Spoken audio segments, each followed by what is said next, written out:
Hello guys, स्वागत है आपका मेरे चैनल में।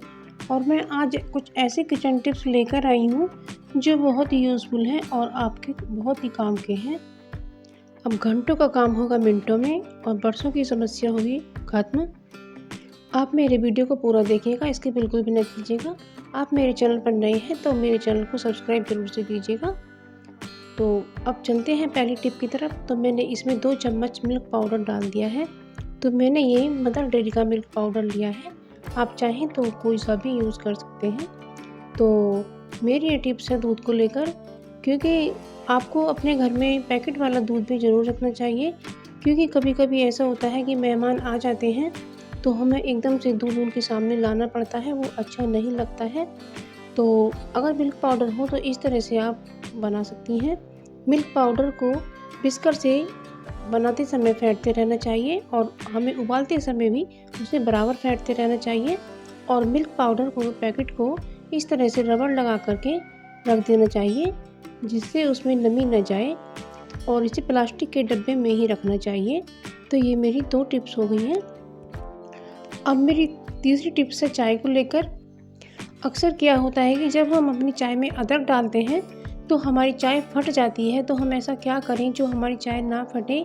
तो हमने चाय में चीनी और पत्ती डालकर इसको रिझा लिया है, यानी कि बॉईल कर लिया है। और अब इसमें हम दूध ऐड कर रहे हैं।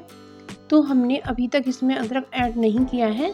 तो इसको भी हम अच्छी तरह से इस तरह से चम्मच लेकर उसे इस तरह से फेंट कर बना लेते हैं। तो इसे अच्छी तरह से उबाल लगाकर रिझा कर तो अब इसको हमने तैयार कर लिया है। तो अब इस स्टेज पर हम इसमें अदरक डालेंगे, और अदरक आपको ग्रेट करके ही डालना है क्योंकि इसका जूस जल्दी से निकल कर आता है। और फिर इसको अब हम फिर से रिझाएंगे। अब इसको हमने बॉईल कर लिया है। तो अब हमारी ये चाय बनकर के तैयार है। हमारी चाय बिल्कुल भी नहीं फटेगी। फटने के बाद चाय का टेस्ट ख़राब हो जाता है, उसको तो फिर फेंकना ही पड़ता है। तो इसलिए आप अदरक इस स्टेज पर डालें तो आपकी चाय बिल्कुल नहीं फटेगी। और हमारी ये चाय बनकर के रेडी हो गई है और बहुत ही टेस्टी चाय बनी है। तो आप भी अपनी चाय को इसी तरह से बनाइएगा कि तो आपकी चाय बिल्कुल नहीं फटेगी, क्योंकि चाय जब फट जाती है तो हमारा काम बढ़ जाता है, हमें चाय दोबारा बनानी पड़ती है और नुकसान भी हो जाता है। तो है ना कमाल की ट्रिक। तो अब हम चौथी टिप की तरफ चलते हैं। तो ये हमारी टिप है पोहे को लेकर। तो हमने ये पोहे ले लिए हैं, हमारे 4 जनों के पोहे बनते हैं, आप अपने हिसाब से कर लें। तो अब हम इन पोहों को अच्छी तरह से धो लेते हैं। इन पोहों को हमने 6 से 7 पानी के बराबर अच्छी तरह से धो लिया है, और ये धो कर के हमारे साफ़ हो गए हैं। और थोड़ी देर इस तरह से इन्हें भीगे पड़े रहने दें, और फिर हमारे पोहे खिले खिले अच्छे से बनेंगे। तो अब हमने कढ़ाई को रख दिया है गैस पर। अब उसमें हम 2 चम्मच ऑयल डालकर मूंगफली को रोस्ट करेंगे। हमने ऑयल को ज़्यादा नहीं डाला है, इसलिए हम इन्हें हल्के ही ऑयल में भून रहे हैं, तो ज़्यादा ये ऑयली नहीं बनेंगे।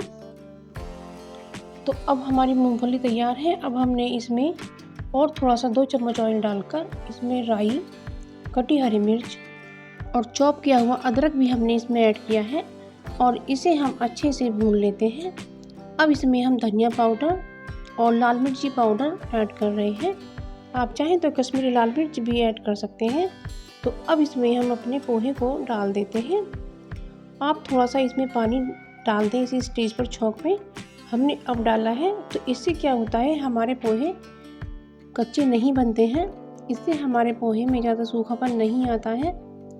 तो इस तरह से आप अपने पोहे को बनाएं तो इनमें थोड़ी नमी रहेगी, और इस तरह से आप ये स्वाद के अनुसार नमक हमने ऐड कर दिया है। तो आप चाहें तो वेजीज पोहा भी बना सकते हैं, इसमें आप अपने मनपसंद वेजीज भी डाल सकते हैं। तो अब हमने इसमें लेमन जूस भी ऐड कर दिया है। तो इस तरह से नींबू ज़रूर डालें, चाहें तो आप इसमें अमचूर पाउडर भी डाल सकते हैं। तो इस तरह से आप अपने पोहे को बनाएं। और हमने जो मूंगफलियाँ भून कर तैयार की हैं वो भी अब इसमें हम ऐड कर देते हैं। आपके पास कोई भी नमकीन हो तो वो भी आप इसमें ऐड कर सकते हैं, और किशमिश या काजू बादाम भी आप इसमें डाल सकते हैं। तो ये मेरा स्ट्रीट फूड स्टाइल पोहा बनकर के तैयार है। तो आप भी अपने नाश्ते में पोहा ज़रूर बनाएं। पोहा बहुत ही जल्दी बन जाता है और हमारा घंटों का काम मिनटों में हो जाता है। तो अब हमारी अगली टिप्स है ये हमारे चेहरे को लेकर। हमारा चेहरा जब हम बाहर आते जाते हैं तो काला सा दिखने लगता है, तो हम ऐसा क्या करें जो हमारी रंगत दोबारा से लौट आए। तो हमने ये थोड़ी सी चावल को भिगो दिया है और इन्हें हम पीस लेते हैं। तो अब इन चावलों को हम निकाल कर एक छोटी सी बाउल में कर लेते हैं। तो अब हमारा ये पेस्ट तैयार है। इसमें हम ये थोड़ी सी कॉफ़ी डाल देते हैं और हमने 1-2 चम्मच बेसन भी ऐड किया है, थोड़ी सी हल्दी, और इसको अब हम अच्छी तरह से फेंट लेते हैं और इसे एक पेस्ट की तरह हमें तैयार करना है। यदि आपको थिक लगे तो इसमें दूध भी ऐड कर सकते हैं। तो अब हमारा ये पेस्ट बन कर के रेडी हो गया है। तो इसमें हम ये थोड़ा सा पानी ऐड कर रहे हैं। आप दूध भी कर सकते हैं ऐड और पानी भी। तो ये हमारा पेस्ट बनकर के तैयार है।